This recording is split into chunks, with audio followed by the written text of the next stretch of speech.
Сүхбаатар аймаг цорын ганц мандаттай. Байнга улаарч тавихад ардчилсан намыг арчиж аяжхад байдаг тул ийхүү ардчилсан их баригчдад зуугдаж нэг тойргоо асуулан шийдгүүлсэн дээр одоо тэнд ардчилсан намаас засаг дарга Батсуур Монгол Ардын намаас улаанаар хүч үүснэ.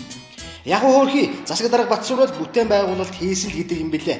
Гэхдээ ардчилсан намын хүн болсон юм хон бас яаж зүгээр ах вэ? Ареватай зуурдаж эсэн бусын юм л болсон сонсогддог. Тус аймагт хууль бусаар хайгуул хийж исэн Аревагийнхны үйлдэлийг тассан зогсоосон тухайга аймгийн засаг дарга Батсуур илтгэхээр орохт нь хууль зөрчсөн үйлдэлийг тассан зогсоосныхон төлөө талархаж баяр үрдэхийн оронд ингэж занал хийсэн тухай нэг ийм бичлэг байдаг юм.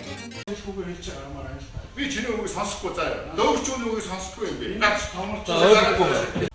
Зөвшөөрөлгүй ухаа зогсож шүү дээ. Хордуулж заяа. Тэр маш наад түн чи хорд гэж. Би хуцаад бай. Би намайг бариулна шүү.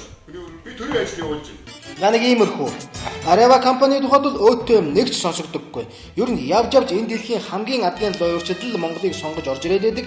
Тэд нарт нь манай дарга нар үйлчилж бүхэлзөөд байдаг нь тун ойлгомжтой.